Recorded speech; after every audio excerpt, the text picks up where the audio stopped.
Welcome to my channel everyone. Today we're going to take a look at my top 10 favorite PlayStation 4 titles. Now let's get some ground rules out of the way. Not all the games are solely exclusive to PlayStation. It's the console I have, and between my PS4 and my Switch is where I game. This list is solely subjective and biased to my taste and my likes. Now let's get going. Number 10. Need for Speed Heat. I haven't had a Need for Speed game appeal to me since the days of 2005 with EA's iteration of Need for Speed Most Wanted. I didn't even buy this game on launch. I watched reviews, gameplay and waited for a sale before picking up Need for Speed Heat. From the opening cutscene to the end I was hooked. It reminded me about everything I loved about Need for Speed's core gameplay. Racing for money, gaining street rep, car customization and police chases. Is it perfect? No, but it's pretty much close enough for me. If you haven't tried it yet, I definitely encourage you to take this game out for a spin. At number 9, we have everyone's favorite thief and his companions. Uncharted 4, A Thief's End. Nathan Drake's final sign-off, a wonderful end to a series that captured the hearts of men. This was the first game I played in this series as it came with my first PS4 bundle. I thoroughly enjoyed this game. I went back and played all the previous editions of Nathan's story as a result of playing this game. Naughty Dog and Neil Druckmann just know how to write stories. It's incredibly well paced. Characters have enough depth to understand their intricacies and relationships with one another. The story transports you to a different plane with its beautifully designed world and narration, and you feel that you are Nathan Drake himself. I became immersed in progressing each chapter, yearning to find out what happened next. By the end of the game, I was left teary-eyed at Nathan's and Elena's sign. The fan in me hopes that Naughty Dog reverses their decision and gives us more of them in the future. Coming in at number 8, we have Horizon Zero Dawn. At the time this game was released, on picking it up it became my favorite game on the PlayStation 4.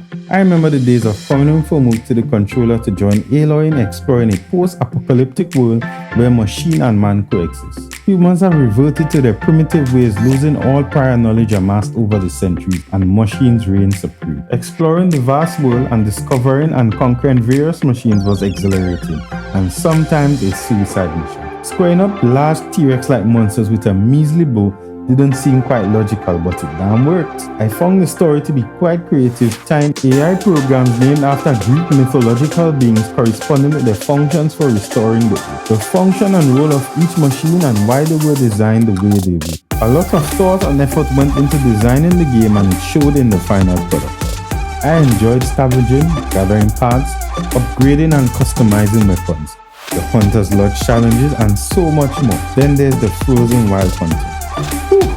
What a trip that was. I am so excited for the sequel that should be released next year. Bring it on. Next up on our list, we have Persona 5 Royal. The first Persona game I've ever tried. Man oh man, why haven't I tried this sooner? Why didn't anybody tell me about this? Why didn't even listen to the YouTube reviews? Now normally I don't do turn-based games on my PlayStation. I normally do turn-based games on my Switch, so I can use my TV for other things such as a Netflix binge or watch a sports game while I play along with a game. However, Persona 5 Royal deserves an exception to the rule. You play as Joker, a high school kid who ran into trouble with the law and was sent off to another city to live with Sojiro Sakura, your legal guardian, as part of probation. That's when everything was set in motion and you plunge into the metaverse and steal treasures of the heart as a leader of a group called the Phantom Thieves. You get introduced to your persona, your inner power, and the roller coaster ride of fun begins. I enjoyed the different layers to the way the game functions, from befriending confidence and the impact they have on you, raising your personal skill chart, befriending and fusing new personas, leveling up personas and discovering new skills, team member special showtime moves. There are so many layers to this game.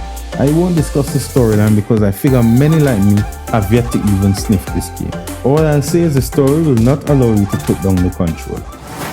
Slotting in at number 6, we have The Witcher 3 The Wild Hunt. Man oh man, I left this in my backlog for years, and the start of the pandemic gave me a little time to dive into this, and now I own it on PlayStation and Nintendo Switch. This is the first Witcher game I've ever played, and I was completely enamored with the lore and the stories. Exploring this vast open world as Geralt was a fantastic experience. The game sets a mood of doom and gloom, a world engulfed in war, with death lurking at any given moment from either man or beast.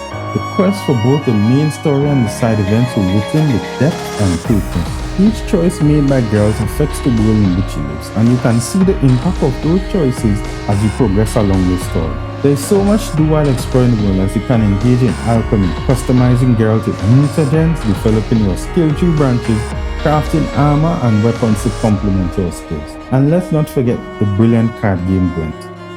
I thoroughly enjoyed this side game and the quests associated with hunting down every card for collection and competing in the Gwent tournaments. If you think that's all, if you buy the complete edition, there are 2 expansions to play, the best of them being the Blood and Wine expansion. Off to a new region you go to play your trade as a witcher, and there are vampires, lots of them, and a ton of new creatures to fight. If you haven't heard, CD Projekt Red is releasing an updated version of the game for next-gen consoles, and for those who own the game already, it will be a free upgrade. I look forward to plunging into the world once more when that arrives. Hopefully I'll have a PlayStation 5 by then. I wish they also remake the previous Witcher games as well, as I'd like to experience those too. Down to our last 5. Slotting in at number 5, we have the controversial, the critically acclaimed and the hated The Last of Us Part 2. I'll say one thing to those who hated on it. A game's story is not on what you would have wanted or what would have made sense to you. It's about the story the writer and the creator wanted to tell. There's a reason why Neil Druckmann is out there writing and creating successful games, and you and me are here on YouTube. It's not our talent, and that's okay. Now enough about that. While I do agree the way that Joel met his demise is a little sus, let's focus on the bigger picture the game portrayed. You play as 2 characters, Ellie and Abby, whose paths cross at the end of The Last of Us Part 1. That event changed their lives and set them on a course to cross each other's paths again in the future with the same objective, revenge. The game illustrates both their adventures, trials, feelings and relationships with other supporting characters in a beautifully designed world overrun by the infected and other enemies such as the WLF, the Washington Liberation Front, and the Seraphites, a cult of some sort. This game took me on such an emotional roller coaster, from feelings of anger, hate, joy, empathy, compassion, even sadness and regret. And by the end of the game, I was completely mentally exhausted, but in a good way. I was like, whoa, a masterpiece to be appreciated. Yet, I could not revisit it for a replay until I was making this video, because the feelings it erupted in me, it's really difficult to explain, but if you played or plan to play this game, you'll understand. In addition to the fantastic storytelling and a gorgeously designed world, the game's combat was satisfying as well as the weapon variety available. In this hostile world, the enemies encountered, the AI is smart, intuitive, and leave little room for mistakes. We now have military trained dogs, new infected such as stalkers and shamblers, and the silently mostly bow-wielding Seraphites to name a few. I thoroughly enjoyed my time with this game, and I suspect many have too despite the noise on YouTube. If this is the last entry in the series, I am satisfied with the outcome of The Last of Us Part 2. Next up, I've got God of War occupying my 4th spot, and honestly, any game in this top 5 can go 1 to 5 without a complaint from me.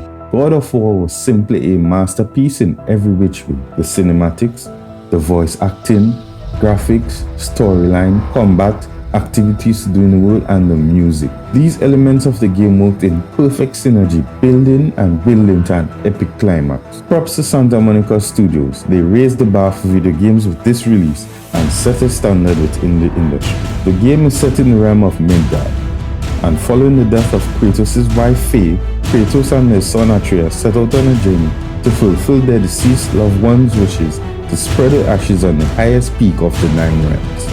Off we go with a new weapon in hand, the Leviathan Axe. It's pretty badass too. From here on out, you'll get lost and immersed in the beauty the 9 realms have to offer. And when you're not enjoying the sights, dangerous foes will be waiting to claim your soul. This game is an absolute must-have as a PlayStation owner, and PC owners don't fret.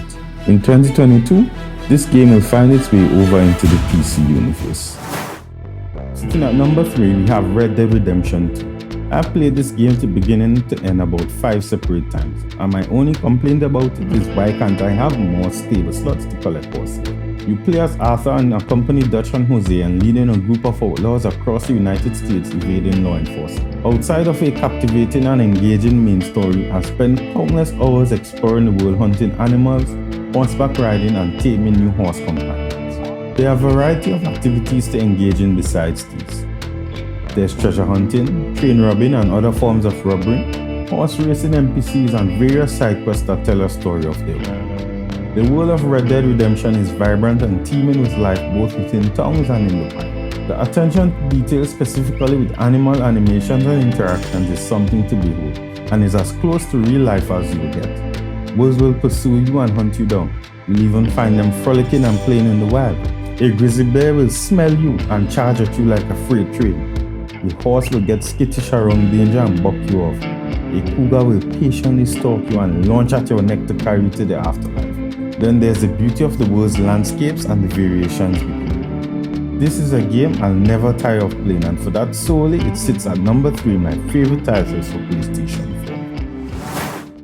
4. At number 2, we have Capcom's Monster Hunter World and Iceborne. My first foray into the Monster Hunter franchise, and I was hooked to the tune of over 2,000 play hours. There's 14 weapon types, each unique and offer different playstyles to keep things fresh and fun.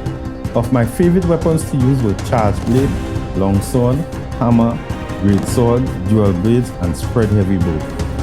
By the end of Iceborne, a total of 71 large monsters were available for players to hunt and defeat, each providing a different challenge, armor sets and weapons.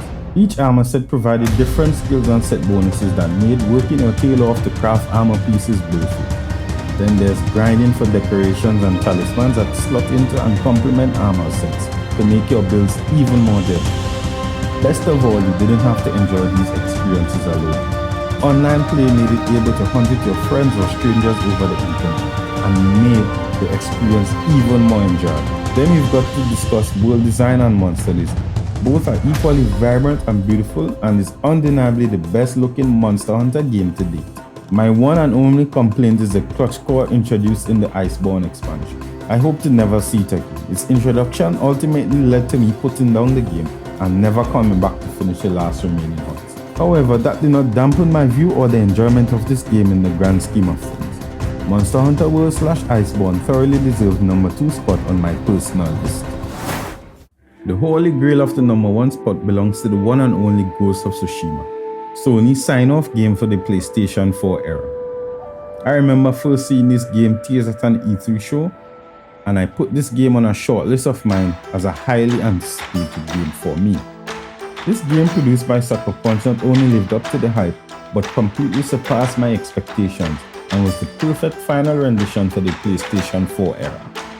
You play as Jin Sakai, one of the few surviving samurai on the island of Tsushima. The Mongols have taken over the island and captured his uncle Lord Shimura. As you travel the island meeting companions on your quest to liberate your home from the Mongol rule, each successful effort towards that ultimate goal raises your legend, and you begin to become feared across the land as the Goats. This is then adopted in the game mechanics as during combat if you kill enemies, others cower in fear and run away. Combat is definitely a strong suit of this game. It's not a hack and slash, but precise attacks, 2 or 3 blows that kill enemies and also kill you. Combat is a measured, targeted approach, and you have to utilize the different stances to defeat varying enemy types you encounter in the world. One of my favorite modes of combat was the duels, and I wish there were at least 20 more duel opponents. Now about the world. Sheesh! This is a beautiful game. Just look at these scapes. I've spent countless hours just running around to various areas and playing with the photo mode. This is hands down the most beautiful game I've ever played. Ghost of Tsushima is simply a masterpiece. So there you have it, my top 10 totally biased PlayStation 4 games. What's in your top 10? Let me know in the comments and I'll catch you on the next one.